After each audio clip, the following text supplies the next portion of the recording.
बिल्कुल, तो इसीलिए तो कह रहा हूँ कि हम कहीं नहीं जाने वाले। बस ये कि ऐसा कर दिया जाए कि हम कुछ विचार, हमारे जो विचार हैं वो बचे रहें, विचार सुरक्षित रहें।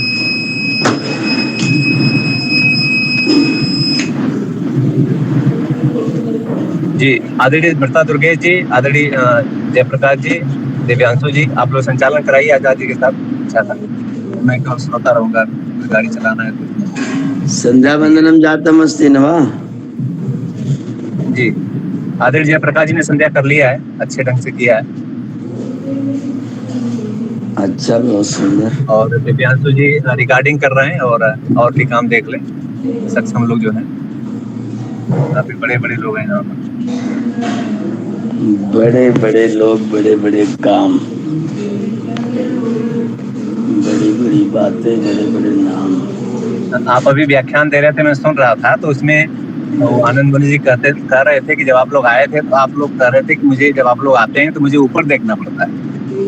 तो आपको उनकी बात को लोगों को समझ नहीं आया, तो आप समझा रहे थे कि जो व्यक्ति ऊंचे लोगों के साथ बैठता है, ऋषियों के साथ बैठता है, तो वो ऊंचा हो जाता है। कि सुबह सुबह हम लोग जो जुट रहे हैं, ऊंचे लोगों की बात कर रहे हैं, ऊंची बात कर रहे हैं, बड़ी बात कर रहे हैं, तो ऊंचे हो रहे हैं लोग धीरे धीरे करके।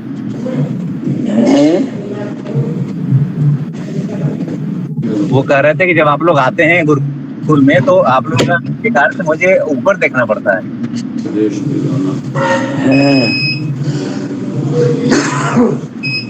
तो रिकॉर्डिंग थी, मोबाइल में चालू हो गई, तो मैं एक सवेरे सवेरे देखने लगे।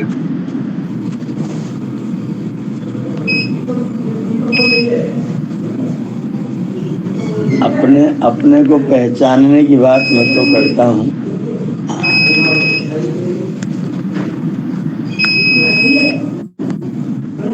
अपने को जानो, स्वयं को पहचानो, तुम हो कौन।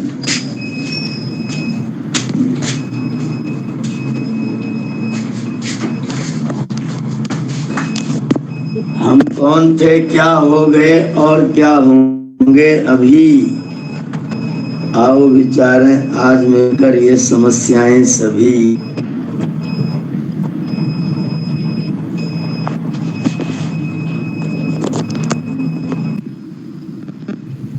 इसका हम लोग केनोपनिषद पढ़ रहे थे।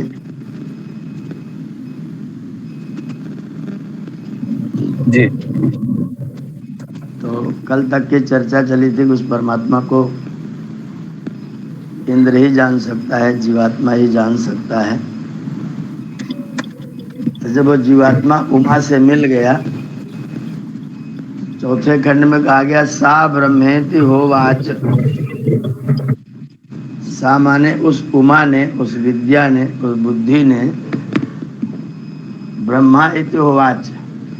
वो लोग जो जानने गए थे कि तुम किसको जानना चाहते हो, तो उसने जीवात्मा को बताया कि वो ब्रह्म है, जिसको तुम लोग देख करके और छटपटा रहे थे कि ये कौन है, तो बड़ा विचित्र है, ये बड़ा रहस्यात्मक है, तो बड़ा मिस्ट्री है।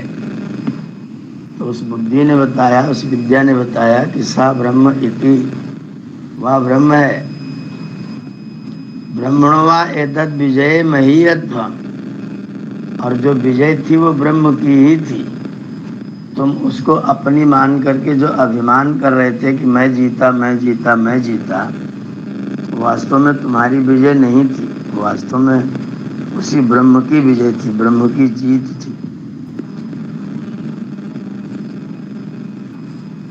तो उसको तुम, उसकी विजय में तुम्हारी विजय होती है, उसकी कृपा में तुम्हारी कुछ अवस्थिति होती है। जब उसकी कृपा तुम्हारे साथ होती तो तुम कुछ सार्थक कर पाते हो। इसलिए जब कर लिया करो तो उसको अपनी न माना करो, उसी की माना करो। ततो ह एव विदान चकार ब्रह्मेति। तब इस इंद्र को, जीवात्मा को पता चला कि अहो ये तो ब्रह्म है। तब उसने ब्रह्म को जाना। तस्माद्वा एते देवा अतितराम इव अन्यान देवान। तस्माद्वा इसीलिए, एते देवा ये सब देव, अतितराम इव अन्यान देवान, अन्य देवों से आगे बढ़ गए, क्योंकि ये जो अग्नि वायु इंद्र हैं ते ही एनत निर्दिष्टम पस्पशु, इन लोगों ने उसको निर्दिष्ट माने पास से, पस्पशु माने छुआ, देखा, उसके पास तक गए। अग्नि वायु इंद्र जो थे वो उसके पास तक गए, इसलिए अन्य देवों की अपेक्षा अधिक पूजनीय देव हुए। हमारे शरीरस्थ जो अग्नि है, या जो रूप को दर्शन करने की शक्ति और सामर्थ्य है, या जो प्राण है, वो बाकी जो अन्य इंद्रिय हैं, कर्मेंद्रियां हैं, ज्ञानेंद्रियों में भी जो अन्य इंद्रियां हैं, उनकी अपेक्षा से इन तीनों को माने प्राण को, चक्षु को और जीवात्मा को अन्य देवों की अपेक्षा अधिक महत्व दिया गया, अधिक महत्वपूर्ण है। वैसे सब देव हैं, सब इंद्रियां देव हैं, सबको देवी कहा गया है, सभी इंद्रियां महत्वपूर्ण हैं, सब उपयोगी हैं, लेकिन उनमें से तीन, अग्नि वायु और इंद्र, ये विशेष रूप से अन्य देवों की अपेक्षा से विशेष माने जाते हैं और इनका विशेष काम और विशेष प्रयोग होता है। तस्माद्वा इंद्र अतितराम इव अन्यान देवान, और इस इंद्र ने इस ब्रह्म को, इस जीवात्मा ने इस ब्रह्म को अति समीप से देखा, जान लिया, अनुभव कर लिया कि ये ब्रह्म है, इसलिए इंद्र जो है वो सभी देवों में श्रेष्ठ है। सब देवों में श्रेष्ठ देव इंद्र है। तितराम इव अन्यान देवान सही एनत निर्दिष्टम पस्पर्श, उसने इसको बहुत पास से जाना। सही एनत प्रथमो विदान चकार, उसी ने पहले जाना कि यही ब्रह्म है, इसलिए इंद्र को महत्व दिया गया। अब उपनिषद में जिस इंद्र को महत्व दिया गया वो तो आध्यात्म में आत्मा इंद्र है, या फिर ऐश्वर्यशाली परमात्मा इंद्र है, पर इन्हीं उपनिषद वाक्यों को लेकर के पुराणों में इंद्र को देवराज घोषित किया गया, और इंद्र को देवराज घोषित करके उसको शक्तिशाली भी बताया गया। लेकिन पता नहीं क्या सोचकर कि उनके साथ में ईर्ष्या, द्वेष, इन सब चीज़ों को भी जोड़ दिया गया, और देवराज के पूरे व्यवहार को पुराणों ने दूषित कर दिया। उपनिषद वाक्य जिस इंद्र की प्रशंसा कर रहा है वो इंद्र तो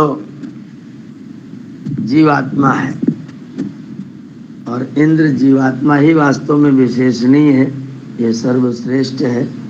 बाकी सब जो है वो सब इसी का काम करने के लिए है।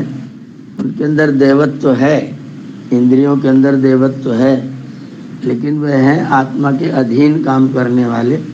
इसलिए सब देवों का देव हमारे शरीर के दृष्टिकोण से जीवात्मा है, और सब देवों का देव ब्रह्मांड के दृष्टिकोण से परमात्मा है। जो दोनों चेतन सत्ताएं हैं, जीवात्म सत्ता और परमात्म सत्ता, शरीर के दृष्टिकोण से जीवात्म सत्ता इंद्र है, ब्रह्मांड के दृष्टिकोण से परमात्म सत्ता इंद्र है। ये दोनों ही जो इंद्र हैं वही वास्तव में महत्वपूर्ण है। बाकी सारा का सारा जगत जड़ जगत है, अचेतन जगत है, और सारा अचेतन जगत इन्हीं दोनों इंद्रों के अगल बगल में घूमता है। हमारे शरीर में जितने देव हैं वो सब जो भी कार्य करते हैं वो इस इंद्र के लिए करते हैं। ब्रह्मांड में जितने देव हैं वो सारे के सारे उस इंद्र के लिए काम करते हैं। दोनों का नाम इंद्र रखा हुआ है। तो इंद्र ने ब्रह्म को जाना, इस जीवात्म इंद्र ने ब्रह्म को जाना। इसके विश्लेषण की आवश्यकता होती है, नहीं तो प्राय लोगों को इंद्र से लोग उसी देवराज इंद्र को समझते हैं, और देवराज इंद्र देवत्व करते करते पता नहीं कब ईर्ष्या द्वेष में अदेवत्व पर उतर आते हैं। इंद्र को देवों का देव बताते हैं, फिर उसके बाद में अहल्या के साथ विचार करने वाला भी बता डालते हैं, उसको दुष्ट भी बता डालते हैं। तो ये जो घाल मेल है पुराणों में, वो व्यक्ति कॉन्सेप्ट को स्पष्ट नहीं होने देता, उसके विचार को स्पष्ट नहीं होने देता है, और व्यक्ति को भ्रम में डाल देता है। अपने को इस महत्वपूर्ण विषय को जरूर समझना है। हमारा जो पूरा का पूरा शरीर है ये एक पूरी है। अष्ट चक्रा नवद्वारा देवानाम पूर अयोध्या, 8 चक्रों वाली और 9 दरवाजों वाली ये देवों की पुरी है। ये भी एक पुरी है। और सारा ब्रह्मांड भी एक पुरी है जिसमें अष्टवसु राज्य करते हैं। यहाँ अष्ट चक्र है, वहाँ अष्टवसु है। यहाँ नवद्वार है, वहाँ नवग्रह है। तो यहाँ जो चीजें जैसी जैसी, वहाँ वो चीजें वैसी वैसी। यथा पृथिव्याम औषधयः संभवन्ति, जैसे पृथ्वी से औषधियाँ फूट फूट के निकलती हैं, तथा अक्षरात् संभवति ये विश्वम, उसी प्रकार अक्षर ब्रह्म से यह जगत पैदा होता है। यथाशतः पुरुषात् केश लोमान, जब तक पुरुष शरीर में रहता है तब तक जैसे केश और लोम बढ़ते हैं, बाल बढ़ते हैं, उसी प्रकार से औषधि वनस्पति पृथ्वी पर बढ़ते हैं। तो ये एक पुरी हमारा शरीर है। इस शरीर पुरी को जब हम ध्यान में जाते हैं, साधना में जाते हैं, तो सबसे पहले इसी पुरी में पहले अपने आप को लगाते हैं। इस पुरी को पहले ठीक से समझते हैं। ये पुरी अन्न रसमय है, अन्न का भंडार है, अन्न से भरा हुआ, अन्न से बना हुआ, अन्न के कारण जीवित। अथो अन्नेनैव जीवन्ति, अन्न के द्वारा ही जीवित। तो अन्नमय कोश को देखते देखते अपने पूरे शरीर को देख लेते हैं। एक पुरी ये है और एक पुरी ब्रह्मांड पुरी है, जिसका स्वामी, जिसका इंद्र, जिसका शासक परमपिता परमात्मा है। और एक छोटा ये इंद्र है जिसमें हमारा शासन चलता है। लेकिन अपने शासन करने में ऐसा न समझ जाए कि हम शासक हो गए हैं। मैं इस शरीर पर शासन कर लेता हूँ, इसका मतलब मेरी ही शक्ति से शरीर संचालित होता है, ऐसा नहीं है। वास्तव में इस शरीर के संचालन करने में उस इंद्र का अधिक योगदान है। तो अपनी विजय में, अपने जीत जाने में, अपने किसी कार्य की सफलता में अपनी विजय न समझा जाए। अगर मेरे घर में कोई 4 व्यक्ति आकर के रोटी खा लें, किसी को मैं भोजन करा सकूं, किसी को 2 कपड़े दे सकूं, किसी को 2 बात बता सकूं, तो ये कभी न सोचूं कि ये सब मेरे कारण से हुआ है। मैं ये सोचूं कि उस परमपिता परमात्मा ने मुझको उसका पात्र बनाया, मुझको उसका निमित्त बनाया और अपना काम कराया है। तो ये जो संकेत दिया गया इस कथा के द्वारा, ये बताया गया है कि तुम जो भी क्रियाएं करते हो कर ले, तो तुम्हारे अंदर स्वामित्व है, तुम भी इंद्र हो, इसमें कोई 2 राय नहीं है। लेकिन तुम इंद्र तभी हो जब उस इंद्र को समझ लो। ये जो तुम्हारा इंद्रत्व है, उस परमात्मा इंद्रत्व को समझने के कारण से है। अगर तुम उसको नहीं समझोगे, उसको नहीं जानोगे और तुम इधर उधर भटकते रहोगे, तो तुम्हारा इंद्रत्व भी नष्ट हो जाएगा, तुम्हारा इंद्रत्व खंडित हो जाएगा। अपने इंद्रत्व को सुरक्षित रखना है तो उस इंद्र की शरण में जाओ, उस इंद्र को पहचानो, उस इंद्र को जानो। और जिन कार्यों में तुम सफलता प्राप्त कर लेते हो, अगर मैं कुछ अच्छा पढ़ रहा हूँ तो ईश्वर ने मुझको इस ज्ञान का निमित्त बनाया। अगर मैं कुछ दान कर रहा हूँ तो ईश्वर ने इस नादान को दान का निमित्त बनाया। अगर मैं कुछ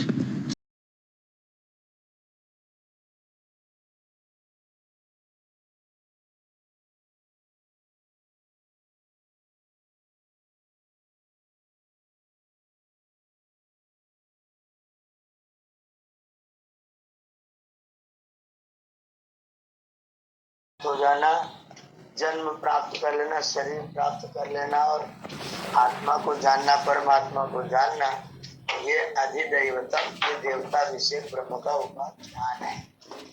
जितनी भी चेष्टाएं, जितनी भी गति, जितनी भी क्रियाएं इस ब्रह्मांड में हो रही हैं, ये सारी क्रियाएं उसी के आदेश से हो रही हैं। तस्य एष आदेशा यदेतद् विद्युतो विद्युत्। जो कुछ भी जगत में दिखना, चलना, फिरना, रचना, सृजन, पालन इस ब्रह्मांड में हो रहा है व्यापक स्तर पर, वो सारा का सारा उसी ब्रह्म का आदेश है। अधिदैवतम, यही अधिदैवत विषय है, यही मुख्य देवता है। इसी देवता को जानना चाहिए।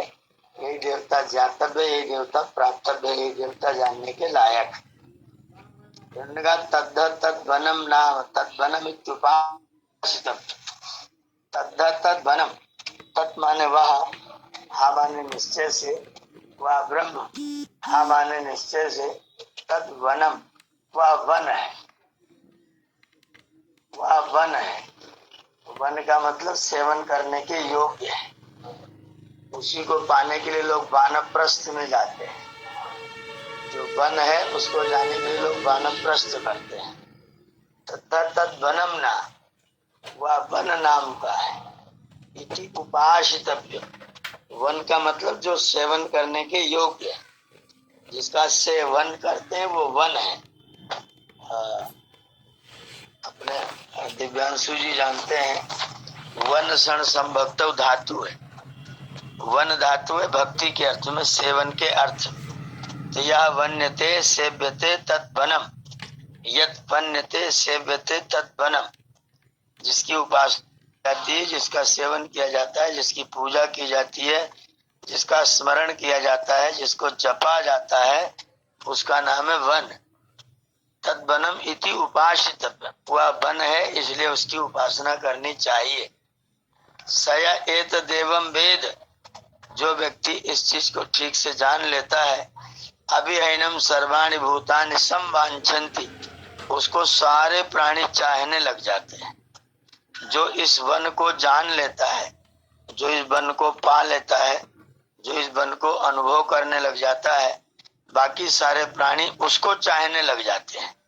अर्थात उसको अपना मार्गदर्शक मानते हैं, उसको अपना हितैषी मानते हैं, उसकी शरण में आते हैं, उसको गुरु स्वीकार करते हैं, उससे कुछ सीखने की चेष्टा करते हैं, उससे कुछ प्राप्त करने की चेष्टा करते हैं।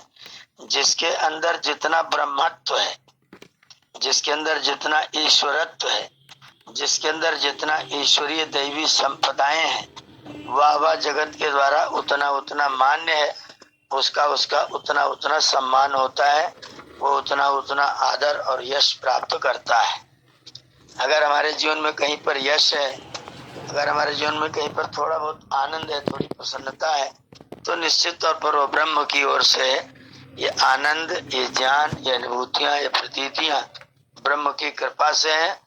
और जो लोग इस कृपा को जान लेते हैं कि मैं अपने आप में कुछ नहीं हूँ, मेरी अपनी सामर्थ्य कुछ नहीं है, मेरी सामर्थ्य सब ईश्वर प्रदत्त है, और ईश्वर प्रदत्त सामर्थ्य मान करके अधिकतम ईश्वर के राज्य में सेवा देना प्रारंभ कर देते हैं। ईश्वर का जो विशाल ब्रह्मांड है, विशाल राज्य है, इसमें लोगों की सेवा करना जो लोग या समझ के प्रारंभ कर देते हैं कि ईश्वर का राज्य है और मैं उसका उपासक हूँ और उसने कृपा करके मुझे ऐसा कार्य करने के लिए पात्र बनाया है, तो अगर हमें सोचेंगे हमें ईश्वर ने पात्र बनाया तो हम और उत्साह से कार्य करेंगे। अगर हमें सोचेंगे हम कर रहे हैं, अब हम कहाँ तक करें, अब हम नहीं करेंगे, तो एक न एक दिन आपके कार्य में बाधा आ जाएगी, रुकावट आ जाएगी। इसलिए मैं के कर्तृत्व को समाप्त करना है। ये उपनिषद का अध्यात्म है कि जो मैं कर्ता के रूप में अपने आप को बार बार प्रकट करता हूँ, मैं ये करता हूँ, मैं वो करता हूँ, मेरे सामने कोई नहीं, मैं सबको ठीक कर दूंगा। ये जो हमारे अंदर जो मैं है, इस अहंकार को, इस मैंपन को, इस ममत्व को, इस मम के पाठ को समाप्त करना है और न मम के पाठ को प्रारंभ करना है। मम ये 2 मात्रा है, न मम ये 3 मात्रा है। तो उपनिषद कहा कि 2 मात्रा मम वाले पाठ को मत रटो, मम वाले पाठ का भजन मत करो, 3 मात्रा वाले का भजन करो, न मम वाली मात्रा का भजन करो। या मेरा नहीं है, अगर मैं कुछ पात्र बना हूं कुछ करने के लिए, तो मेरे ऊपर ईश्वर की विशेष कृपा है, इसलिए मैं इसको कर रहा हूं। तो कहा 2 अक्षर वाले मंत्र का जाप मत करो, 2 अक्षर वाले मंत्र की उपासना मत करो, 3 अक्षर वाले की उपासना करो। 3 अक्षर क्या हुआ? न मम, ये सब कुछ उसी ब्रह्म का है, इसमें से मेरा कुछ नहीं है। तो न मम की उपासना करो, मम की उपासना न करो।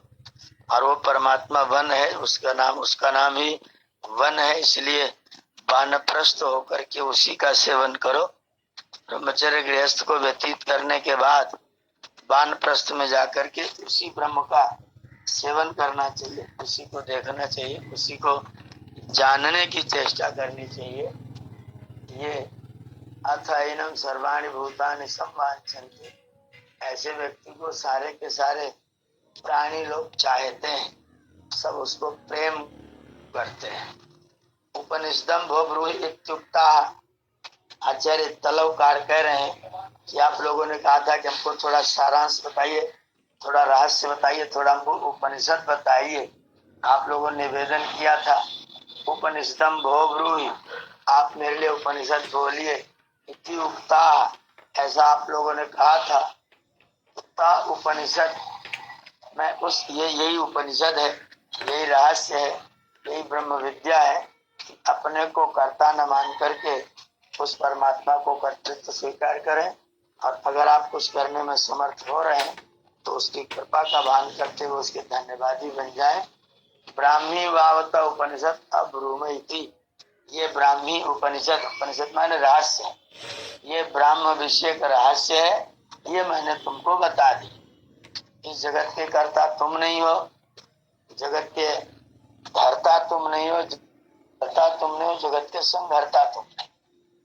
तो तुम अपने आप को मालिक बनाना बंद कर, जो वन है उसका सेवन करो, जो इसका मालिक है उसकी उपासना करो, और कुछ करने में तुम्हारी थोड़ी सामर्थ्य हो जाए तो उसी का धन्यवाद करो।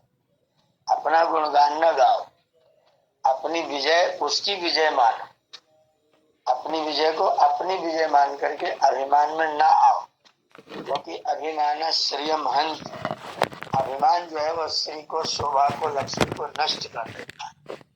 अभिमान न करके जो ब्रह्म परमात्मा है, जो सारे ब्रह्मांड, हम तुम तो छोटी सी पूरी को, शरीर को चलाते हैं, और शरीर भी पूरा हमारे वश में नहीं है। अगर हमारे पास 24 घंटा टाइम है तो 6 घंटा तो हम वैसे डेड बॉडी के जैसे पड़े रहते हैं, सोने में चला जाता है। बचते हमारे पास 18 घंटा, तो उसमें जिस शक्ति और सामर्थ्य से काम करते हो, सामर्थ्य भी उसी की है, इंद्रियां उसकी दी हुई है, हुआ है, तो तुम्हारे पास तो कुछ है ही नहीं। तुम तो जो कुछ करो उसी की सेवा, उसी की उपासना करो।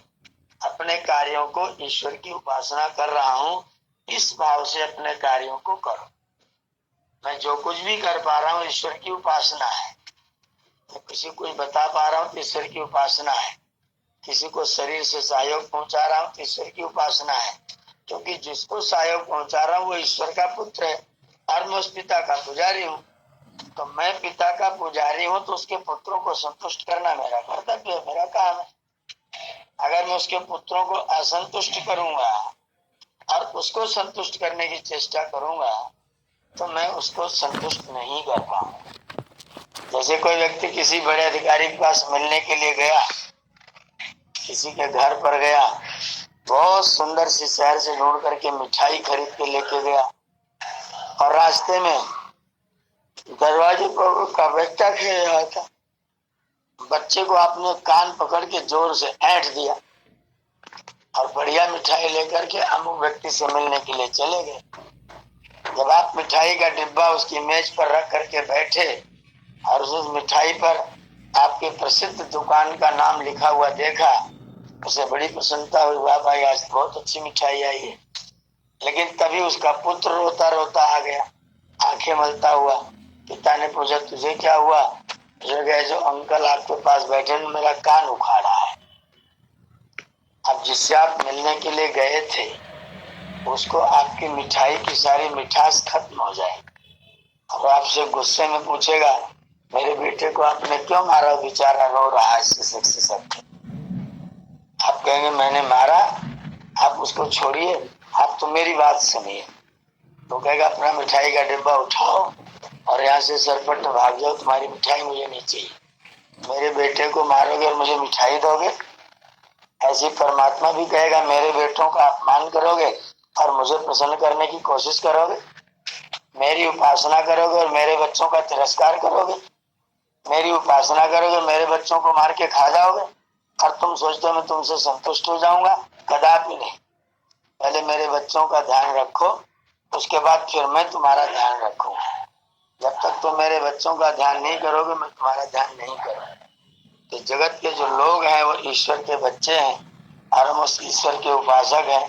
इन बच्चों को संतुष्ट करेंगे तो पिता को संतोष होगा, क्योंकि बच्चों के सुख में पिता का सुख होता है। सामान्य पिता का भी सुख होता है, वो तो विशेष विशेष विशेष सबका पिता है। यद्यपि वो अकाम है, यद्यपि सुखी व दुखी नहीं होता है, लेकिन आप जिसकी उपासना कर रहे हैं, जिसको रिझा रहे हैं, जिसके लिए अपने को समर्पित कर रहे हैं, उसने जिनका निर्माण किया उसके कार्यों के प्रति आप क्यों नहीं ध्यान नहीं देते? उसने जिसको दिखाया आप उसको क्यों नहीं देखते? तो उसको देखने जानने की आपको कोशिश करनी चाहिए। जिस अगर उस पिता को संतुष्ट करना है तो उसके पुत्रों का ख्याल रखना चाहिए।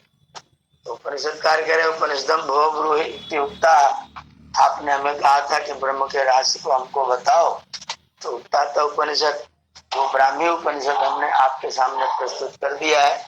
अब इसके आगे करने का काम आपका है।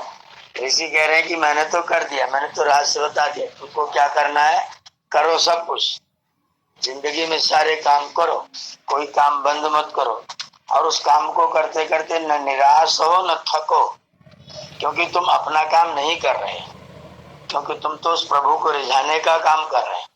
तो तुम्हारा प्रत्येक कार्य अपने पिता को प्रसन्न करने के लिए है, अपने पिता के आनंद को बढ़ाने के लिए है, और उसकी कृपा का अपने आप को पात्र बनाने के लिए है।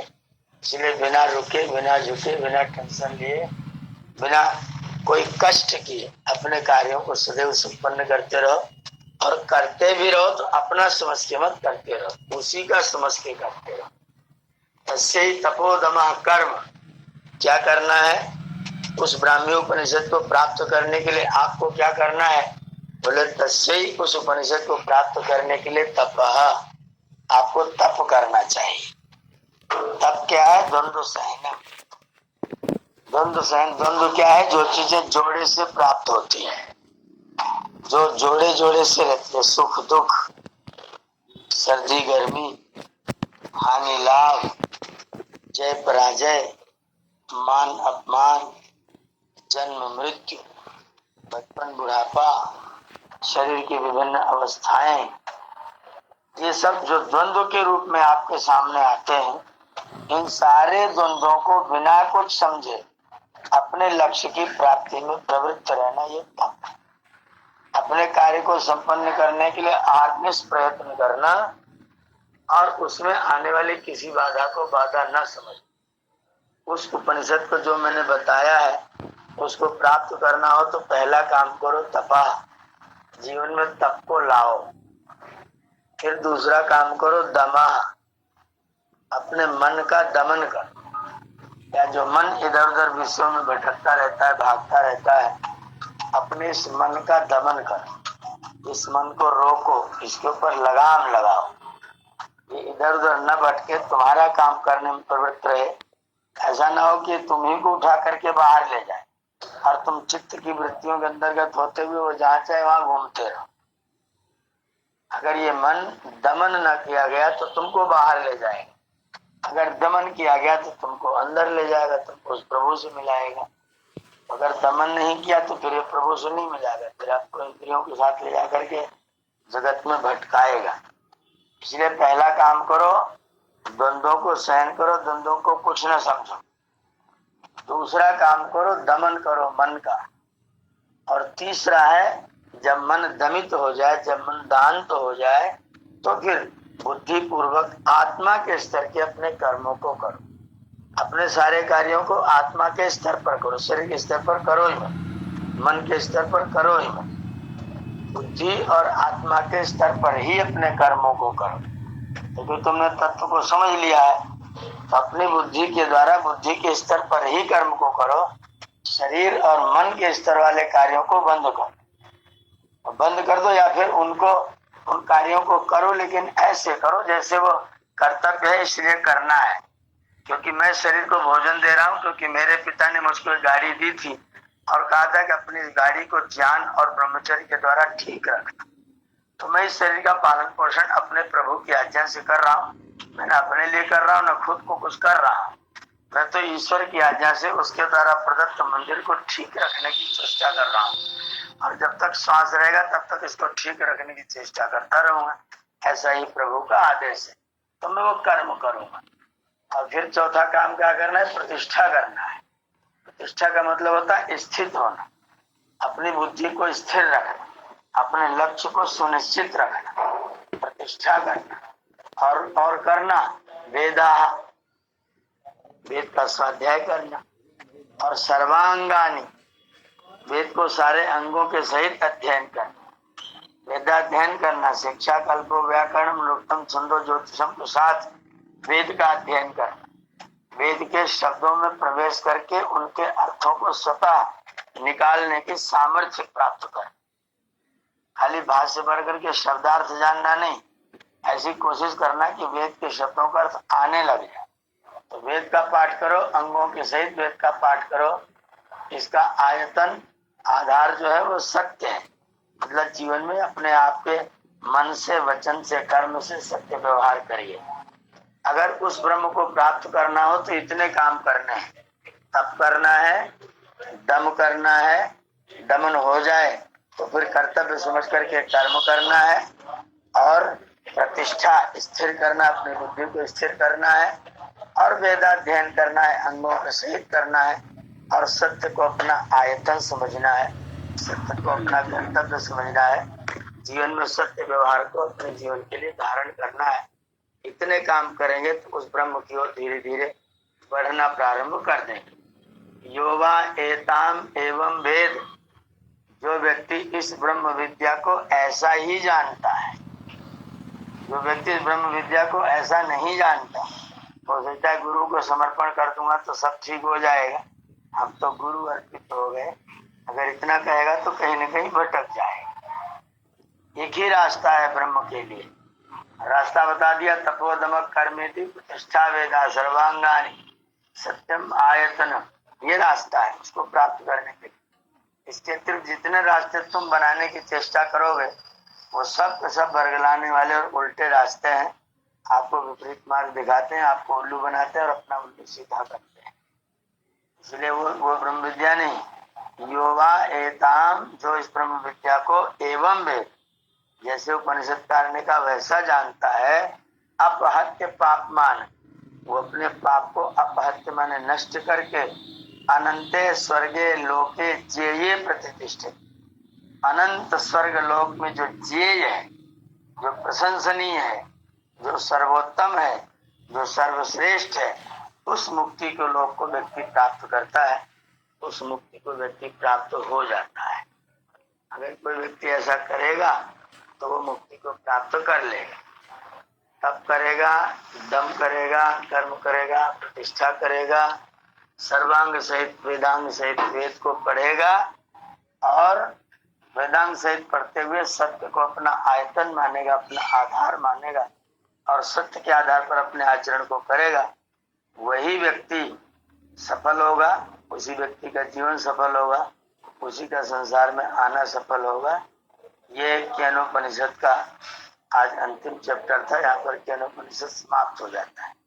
इतनी बात कह करके तलवकार ने कह दिया कि ब्रह्म को प्राप्त करना हो तो इतने काम करो, और इसको प्राप्त कर लोगे तो अपहत्य पापमानम अनंते जेये लोके स्वर्गे प्रतिष्ठति, जो अनंत है, जो अपरांत काल तक चलता है, जो महनीय है, जो प्रशंसनीय है, उस लोक में जाकर के मुक्ति को व्यक्ति प्राप्त करता है।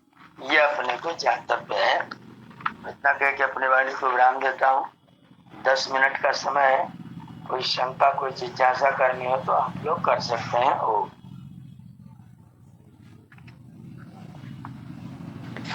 ओम आचार्य जी। आचार्य जी, जी जीव का निमित्त होना और जीव का स्वतंत्र होना, इनमें क्या भेद है? जीव का निमित्त होना जी और स्वतंत्र होना, यही है ना। जी आचार्य जी। स्वतंत्र होने का मतलब है कि आत्मा के तंत्र में आत्माधीन कार्य करना, स्वस्य तंत्रम स्वतंत्रम, और या स्वतंत्रे चलति स्वतंत्रे बसति स्वतंत्रे भवति आस्ते असो स्वतंत्र। जो जीवात्मा के तंत्र में, जीवात्मा के शासन में रहता है, इंद्रियों के मन के शासन में नहीं रहता, वह स्वतंत्र है।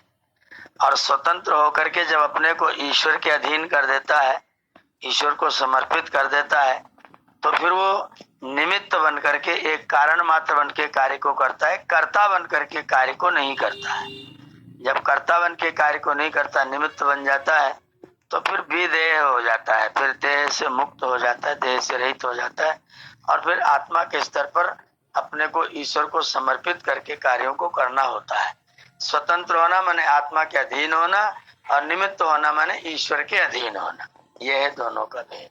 जी आचार्य जी, जी, इसमें एक और बात थी, परमात्मा की विजय का क्या तात्पर्य है कि ब्रह्म ने विजय पाई है? जो संसार में जितनी सफलताएं हैं, जो सफलतापूर्वक हमारी क्रियाएं चल रही, वो सारी की सारी क्रियाएं उसी ब्रह्मांड, इस ब्रह्म के द्वारा संचालित है। तो अगर किसी भी क्रिया में कहीं भी ठीक ठीक हो रहा है, सफलता हो रही है, तो वास्तव में ब्रह्म की सफलता है, तुम्हारी सफलता नहीं है। उस नियंता नियामक परमपिता परमात्मा की सफलता है, वो तुम्हारी सफलता नहीं है। ये विचार है ब्रह्म की विजय होने का। आचार्य जी, ये जो जब हम वायु देवता की बात कर रहे हैं, क्या इसमें श्रोतेंद्रिय भी मतलब इसका अर्थ निकाला जा सकता है? क्योंकि हवा से ही मतलब मतलब विज्ञान की दृष्टि से हवा आदि से ही। पुरुष सूक्त में मंत्र पढ़े ना, तस्मात् वायुश्च प्राणश्च। हाँ हाँ हाँ, तस्मात् माने ब्रह्मणा वायुश्च प्राणश्च, उसी ब्रह्म से वायु और प्राण, तो दोनों को एक साथ समाहित किया हुआ वायु और प्राण को। तो स्रोत्र को भी उसी में, स्रोत्र भी जो है वो आकाश से संबद्ध है, आकाश में वायु स्थित है। तो ये सारा का सारा वायु, शब्द, स्पर्श और गंध, ये सब एक साथ समाहित हो गए, रूप को इन्होंने अलग कर दिया है। जी आचार्य जी। ओम।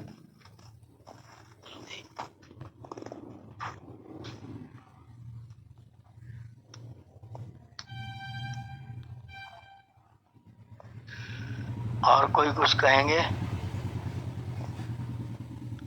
आचार्य जी, जी, उमा विद्या बुद्धि क्या एक ही है? और क्या जीवात्मा को जो इंद्र का कह रहे हैं आप, तो क्या जैसे महाभारत में जो अर्जुन रथ पर बैठे थे, तो जीवात्मा ही तो कहा जाता था ना, कहीं आपने एक बार बताया था। क्या उसको इंद्र का बेटा होने के नाते जो है अर्जुन को जीवात्मा भी कह सकते हैं, कृष्ण को बुद्धि कह सकते हैं? क्या इसके साथ उसको कैसे कंप्रोमाइज करेंगे? क्या इसके साथ जुड़ रहा है कि नहीं जुड़ रहा है, जो आप एक बार बताए थे पहले? नहीं, अर्जुन को हम जीवात्मा मानते हैं। वो जीवात्मा है, कार्य करने वाला है, और ब्रह्म के रूप में उनको शिक्षा देने के लिए, मार्गदर्शन करने के लिए कृष्ण जी हैं। तो जीवात्मा को परमात्मा कह रहा है कि निमित्त मात्रम भव सब्यसाचिन, ए सब्यसाची तू निमित्त मात्र बन जा, अपने आप को कर्ता के रूप में उपस्थित मत रख। ये ज्ञान ब्रह्म का है, तो ब्रह्म ही आत्मा को ज्ञान दे रहा है कि तू अपने आप को निमित्त बना, अपने आप को कर्ता मत बना। तो यहाँ पर बुद्धि नहीं लेंगे, बुद्धि तो बहुत अल्प साधन है और ये जड़ है। बुद्धि अपने आप में जड़ है, मन बुद्धि चित्त अहंकार जो हमारा अंतःकरण है वो जड़ है। तो जड़ स्वतंत्र होकर के आपको कोई शिक्षा नहीं दे सकता है, शिक्षा तो कोई चेतन ही दे सकता है, बुद्धि तो साधन मात्र है। तो इसलिए ब्रह्म मार्गदर्शक कृष्ण के रूप में है और जीवात्मा अर्जुन युद्ध करने के रूप में है। जीवात्मा संसार में युद्ध करता है, कुरुक्षेत्र धर्म क्षेत्रे, क्षेत्रे क्षेत्रे धर्म कुरु, हर क्षेत्र में धर्म का पालन करने के लिए जीवात्मा युद्ध करने को सन्नद्ध है। अच्छा, वो संसार में रहते सोचता है ये तो मेरा है, ये तो मेरा है, ये तो मेरा है। इस मेरा मेरा के चक्कर में जो इसका नहीं उसको भी मेरा करने लग जाता है, तो फिर वो मोह में फंस जाता है। मोह में फंस जाता तो फिर अर्जुन हो जाता, अपने कर्तव्य कर्म से च्युत होने लग जाता है। फिर वो कर्तव्यों का पालन नहीं करता, ये तो मेरा ही है, मेरा है तो मेरे तरीके से मैं अपने आप को करूंगा। अगर ये जीवन मेरा है तो मैं इस जीवन को मेरे तरीके से चलाऊंगा, किसी को क्या लेना देना। ये कपड़ा मेरा है, जैसा चाहूंगा वैसा पहनूंगा। जब ये भाव आ जाता है, जैसा मैं चाहूंगा वैसा करूंगा। अगर ये कपड़ा मेरे पास अमानत है, किसी का दिया हुआ, ये मानूंगा, तो भाई अमानत को तो संभाल के रखना पड़ेगा, इसका तो सदुपयोग करना पड़ेगा।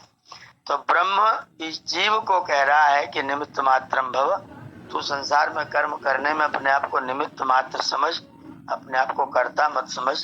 वहां पर अगर कृष्ण और अर्जुन को लेंगे तो अर्जुन का जो पहला रूप था वो तो मोहग्रस्त संसारी जीवात्मा का रूप था, और जो दूसरा रूप है शिष्यस्ते हम शादी माम तो प्रपन्नम, जब वो हो गया, अहम ते शिष्या माम शाधि, मैं तुम्हारा शिष्य हूँ, मुझे मार्गदर्शन करो।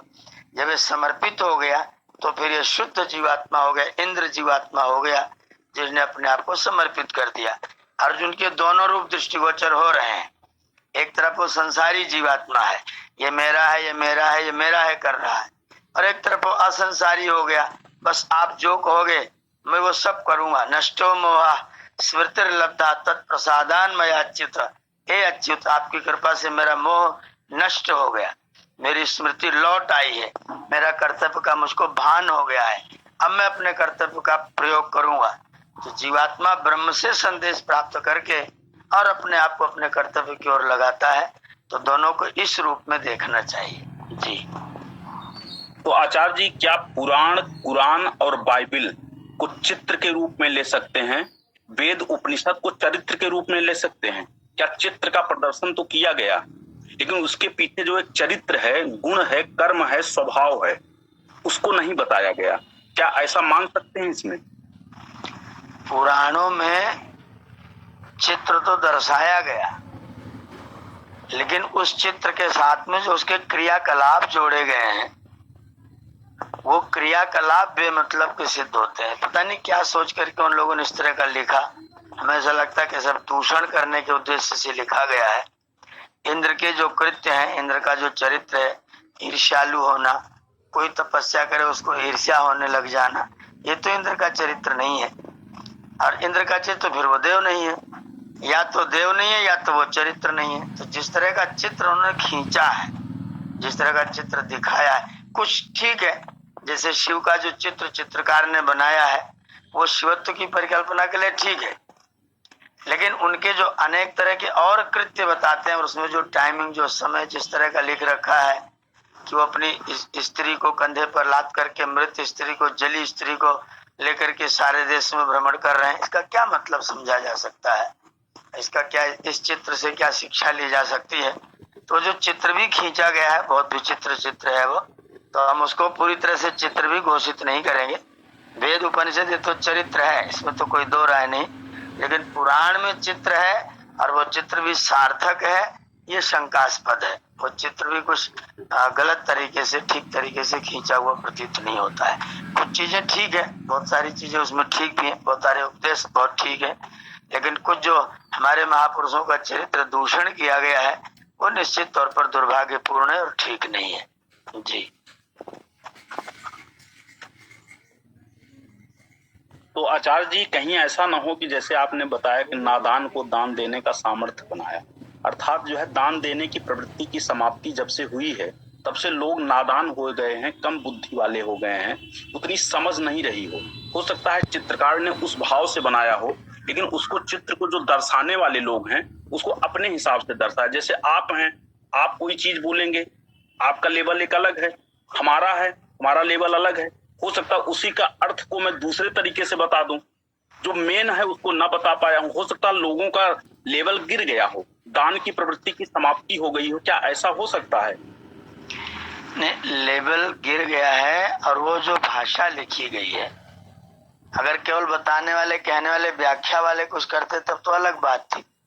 जो, क्योंकि हम लोग तो संस्कृत जानते हैं, तो संस्कृत भाषा में ग्रंथ लिखे गए हैं, तो जिस भाषा में वो लिखा गया है और उस भाषा को करने के बाद भी उसको देव घोषित किया गया है, उसको देख करके लगता है कि कितनी भी व्याख्या करो, कितना भी धो।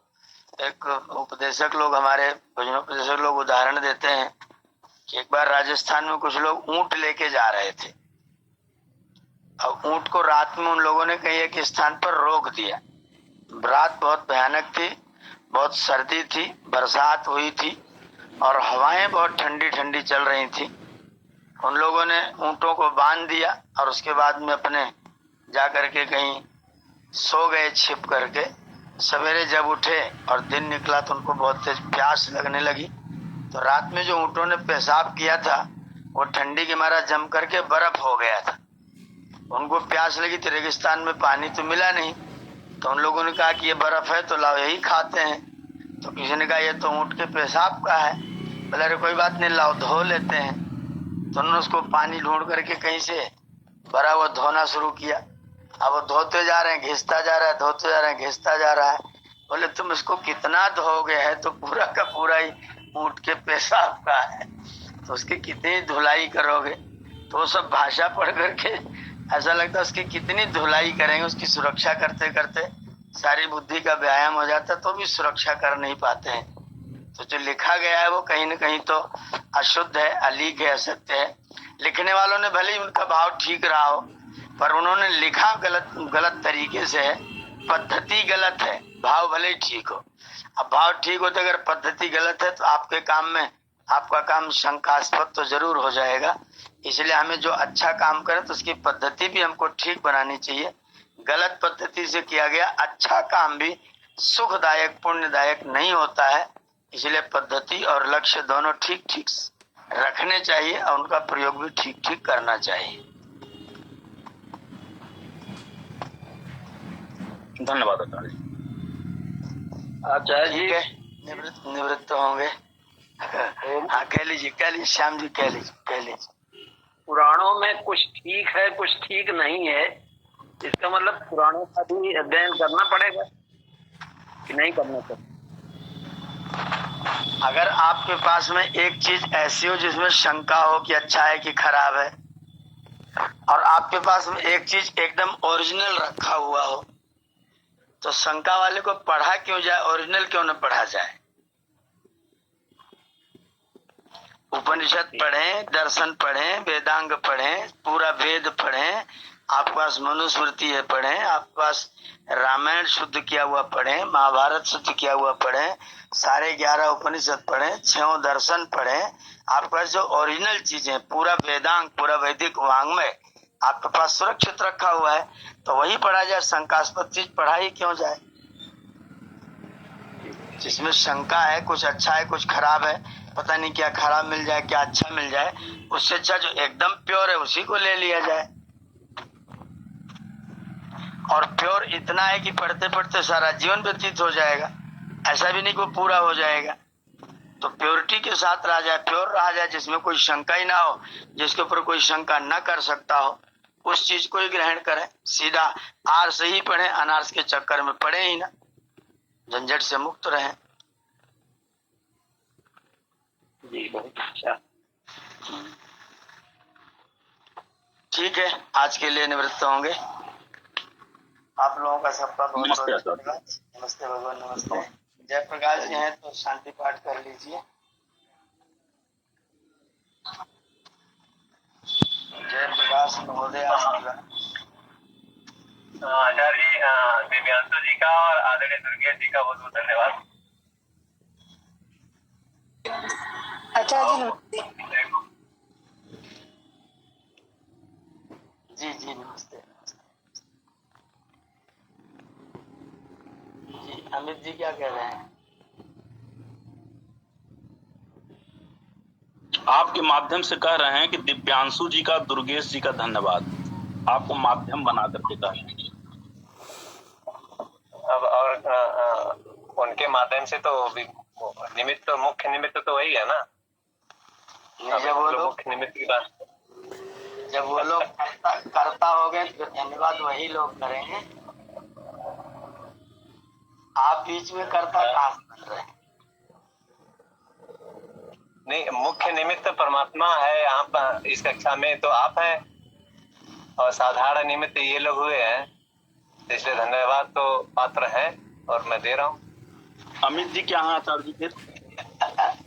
ये अपने आप को कर्ता समझ रहे हैं, निमित्त नहीं समझ रहे हैं। हाँ, यही मैं भी समझ रहा था आचार्य जी। अभी भी अपने आप को कर्ता समझ रहे हैं। अब हम साधारण निमित्त मुख्य निमित्त के पास में है तो श्रेष्ठ हो ही जाएगा। अब मैं इतने दूर रहूंगा तो फिर तो ऐसा कमियां तो आने ही वाली हैं। निमित्त रहिए, निमित्त।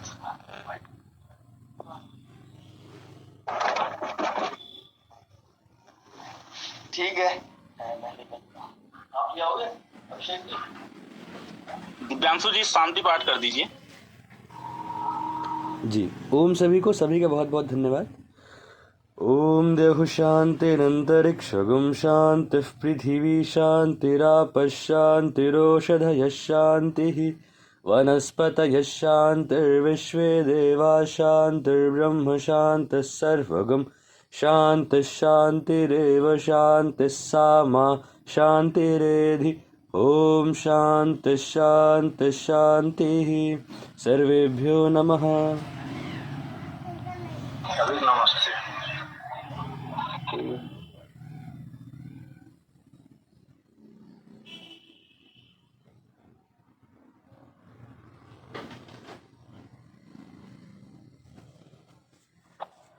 नमस्ते सभी।